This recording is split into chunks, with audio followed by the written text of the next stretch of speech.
How diversity became a flawed system in the entertainment media. Actually, it was probably always a flawed system due to the fact that it was never understood well.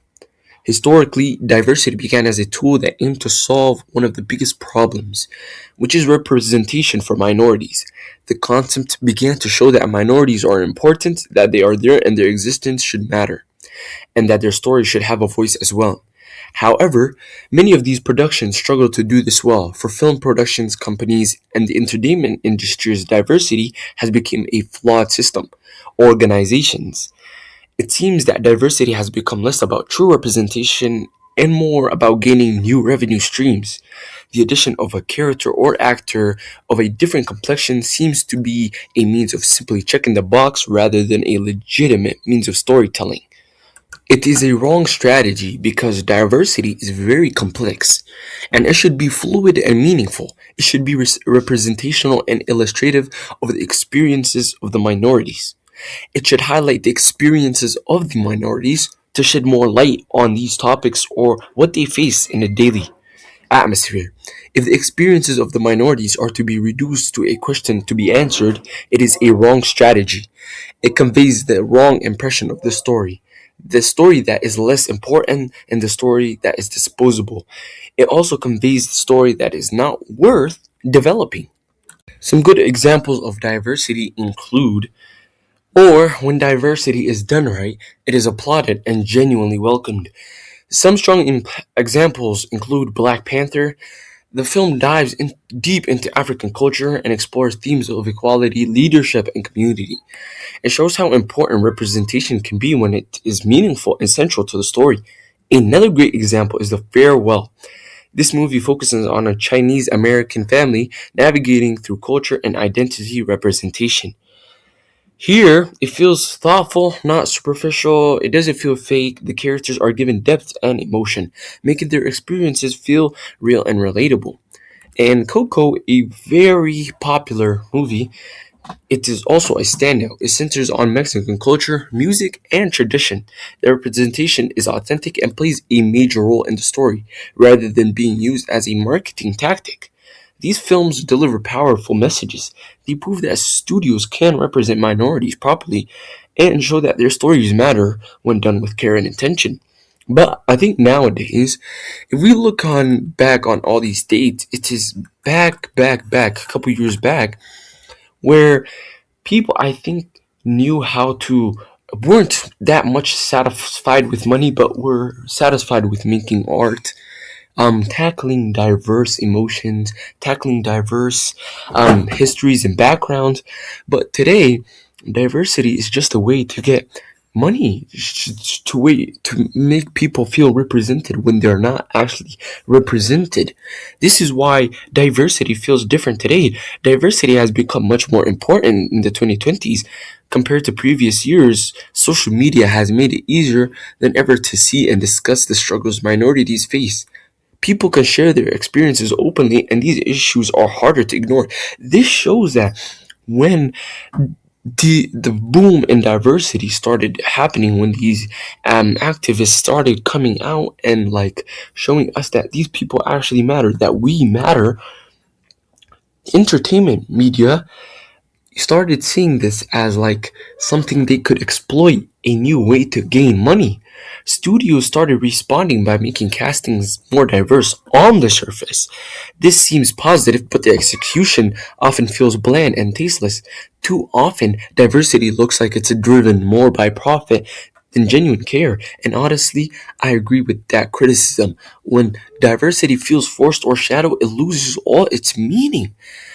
So diversity is not only the castings, it's not only the characters, but it's also behind the camera. One key thing that we often overlook is the people behind the scenes, the writers, directors, and producers. Diversity shouldn't just focus on actors. Who we should be focusing on who controls what we're seeing and hearing. That's what matters because that's where perspective, fresh ideas, and authentic storytelling come from. And another reason that diversity is also such a flawed system is because of stereotypes.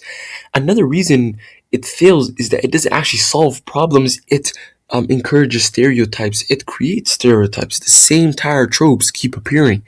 That black characters equals funny, the Latinos are gangsters, and the Asian characters are smart. When writers create diverse characters based on pre-existing stereotypes, they aren't representing people, they're just copying the media templates that were already used by other movies, and they use that as their baseline to build up. So, another key issue is forced diversity. Like, I've talked about this many times, but what do I mean by forced diversity? It is basically when a character is already complete, but the studio or writer changes them or expands their story to push hidden agendas. These agendas aren't helpful, they're harmful. Forced diversity creates bland, lackluster characters and weak media. Alright, so some bad forms of diversity in media include Sandman Season 2. Alright, so Sandman Season 2 had amazing plots and sad plots with such engaging storytelling. But then Season 2, not so much. It was so unengaging, it was so boring, and it had pushed so many agendas. That's why I just stopped halfway. Now, if you want to go watch it, I highly recommend Season 1, but I don't know what purpose Season 2 has, so I just recommend skipping that. There's also Velma, which was very popular on TikTok or all social media for a while back because of the race swap and the heavily political messaging. All right, that woman, the dialogue felt preachy. The characters exist mainly to deliver messages and the rings of power. All right, She-Hulk, male characters are one-dimensional. Feminism exaggerated and forced. Comedy leans into social commentary rather than the character growth. Doctor Who, Gossip Girl reboot, Star Wars, and like so many others. So the common problem that these shows share is characters defined only by identity, forced dialogue, no flaws or growth, studios afraid to offend, diversity used as a marketing shield. So the major problem that I think I can concur from all of these shows and movies that have been popping up recently is race swapping. Is race swapping is one of the most thing about reboots and live action adaptations. It is just so utterly tasteless. Race swapping mainly seen in Marvel and DC and another other bunch of other like shows and stuff are the worst for this. Like, instead of writing these amazing characters that they have, these black characters, right? They just keep doing this repetitive thing. They skip over the beautiful stories that they have, the beautiful characters, Static Shock, Black Lightning, Bumblebee, Moon Girl, Cyborg, Vixen, Green Lantern. I mean, are we alright? Or do we not know of Blue Marvel? They swapped the race of existing characters. Diversity isn't making Wonder Woman or Superman black. Alright? They just these race swap the characters they feel are useless or just like don't have much value. That is not true. Every character has value. That's why all the black characters have already storylines that tackle these specific adversities that these minorities like face. But we don't see that. These studios don't see that, right? All they see is race swap equals money from, yes, black people, but that's not how it works. Right? Take the Teen Titans live action series for example. Why are they making Starfire black, an alien with orange skin? Her first appearance was in 1980, alright? And she still, to this day, has orange skin. Instead of giving screen time to Bumblebee, Cyborg, or Aqualad, like amazing black characters, part of the Teen Titans, it feels like they're just checking diversity boxes and not telling a story. Even when some adaptations do okay, like Ironheart, they mess up the writing. Ironheart's character was made morally wrong, leaning to the narcissistic, sassy black girl trope, alright? The casting was great, but they don't deliver that punchline. They don't deliver the excitement that she's supposed to have. Bad scripts ruined it. If they had taken time, centered her story properly, and focused on authentic character development, we could have gotten good diversity, not forced, shallow versions. Selective race and gender swapping.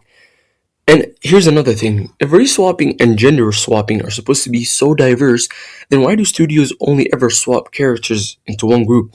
Why don't they ever race swap into Asian characters, South American, European, Middle Eastern? It's always the same pattern. what I've concurred from that is that's not diversity. It's called selective representation. If the goal was truly diversity, they spread it all across all ethnicities instead of using the same group every time for optics. This proves it's not about inclusion. This proves it's just public image that they're trying to show that we care about diversity when it's really just a facade, right? And religion, another area that they get completely wrong. The entertainment media always constantly messes up religion. They don't research it, they don't respect it, they don't understand it. Studios treat religion like a label they can slap on a character. The character doesn't follow even a quarter of the rules of that religion. We get one quick prayer scene and suddenly that's representation. The second that character is peer pressured or another around other people, boom, the religion is gone. It's now faith work. Religion has structure, rules, values, and daily practices. It also has community and discipline. If studios want to push religion diversity, they do it have to do the proper research, bring in scholars, bring in real followers, learn the depth behind it. And here's what's really gets me. They'll spend months building fictional worlds, atmospheres, biomes, geography, politics, but they can't spend the same energy learning about a character's face, their beliefs, and their backgrounds. This shows where their priorities really are, right? If you're gonna represent religion, do it right, or like just don't do it at all. I think I could summarize this whole video by saying that diversity should never be used as some kind of money making machine. It's not a trend, it's not a marketing strategy, it's not supposed to be. Diversity is tied to people's identities, their cultures, their experiences, and that deserves real respect. It shouldn't be harmful, shallow, or forced. We shouldn't be excessively pushing diversity in spaces where it already exists, and at the same time, we shouldn't be snubbing characters who already represent diversity. I don't understand why race swapping has become so normalized. It's what because the characters that we are race swapping already have values, and I think we should be like respecting those values. I think those characters were made that race for a specific reason, right? The writers could have done this, they could have done that, but they did this. And other writers, they feel like their characters, they might feel like their characters are not getting the attention they require. Because listen, imagine you put so much time, so much work into a specific character, and they get overshadowed, right? And another man, like another person, just takes the spot that they deserve, right? It shouldn't be normalized. Why can't we just use characters that are already black, already Asian, already Latino? Why do we keep getting secondhand representation? Why is diversity just slapping a brown or black texture on a white man or white woman? It's not freaking diversity. Let's be real. People wouldn't be okay if we turn Luke Cage into a white man, would it? So why is it acceptable to do the opposite to everyone else? Give us meaningful characters. Stop recycling and rebooting shows just so you can make half the cast black and the rest women, right? We have a wide range of powerful female characters. Instead of gender swapping, give us the real women who actually stand for women with their own stories and identities. Like, great example is Wonder Woman. She stands for women. She stands for women. That's her whole character. Now, imagine we turn Wonder Woman into a man. Whoa. Her whole character, right? I think her whole character is like a she represents women. She represents feminism, right? But if we were to turn her into a man, what would she be representing? Like, you would just make her character shallow, like formless, right? So we should be using the real women that already have stories, that already, like, you know what I'm saying? And this ties back to what good diversity actually feels like. Real diversity doesn't feel awkward, it flows naturally into the story. Characters shouldn't exist to represent a group. They should exist because they belong in that world. Their race, gender, culture, or religion shouldn't be their entire personality. It should simply be a part of who they are. Just like in real life, good diversity allows characters to be flawed. Real people aren't perfect. So why diverse characters always written like they do no wrong? Let them make mistakes. Let them be insecure, angry, scared, selfish sometimes. Let them grow. Flaws make characters human.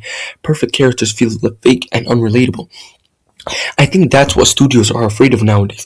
They're afraid of making. They're too sensitive nowadays. Like, people are too sensitive, and that's what they're scared of. That if they like add some sort of personality trait to this one specific character, they feel like it's going to become some sort of stereotypes. While they're already like creating stereotypes, or already making already, like, pre-existing stereotypes, like they're pushing them forward. We should give people personalities, right? We should be giving people personality. If this person feels this way, if this person feels, let's put it into the story, okay? Let's make them human. And please stop lecturing the audience. Nobody wants to be feel preached to. Good writing shows instead of tells. The moment a character starts sounding like social media, you lose immersion. Make us feel the message instead of forcing it on us. At the end of the day, the story always comes first. A great story naturally carries themes without shoving them down your throat, right? Bad media starts with a message and builds a story around it, and that's backwards. When the story is strong and the message hits harder, it feels earned. Personally, what pushed me to talk about this is seeing characters that are supposed to represent people like me, but they feel fake. Like, the writers don't actually understand us. You see the stereotypes, the recycled personalities, and it feels insulting, right? You sit there thinking, that's not us, that's not how we act. But they're also shows and characters I genuinely relate to, right? And that proves that I'm not against diversity, against lazy diversity. When people are against I'm against checkbox representation. When a character feels real, when their struggles make sense, when they're written like an actual human being, that's when representation works, right? So that's when you feel seen. There are those moments that just feel fake, forced speeches, awkward scenes, obviously agenda pushing, right? But characters that exist only for optics, right? It breaks immersion. You stop caring about the story because you can see the strings being pulled behind the scenes. That's what diverted me so much from Sandman season 2, right? Genuinely, they need to overhaul that whole season, bro. Just make it like rapid, just clean it up. Like, I don't know, like, John Constantine, right? John freaking Constantine. No, the egotistical like guy. He's a guy, man. They turn him into a woman. You know how many like female characters they could have included? Just imagine. Hmm? Over the thousands of female characters they could have included, they decided to erase gender swap John Constantine, and that's what shows me that these guys don't care. They just want money. They just want money, right? It's not freaking. That's not diversity, bro. That's not diversity. This makes you wish they had taken more time, hired better writers, and actually listened to the communities they're trying to represent. At the end of the day, I don't hate diversity. I hate lazy diversity. And I'll say it again. I hate fake diversity. Give me the real characters, real flaws, real stories. That's the diversity we deserve. Thanks for watching the video. If you got to this point, please make sure you like and subscribe. And thank you.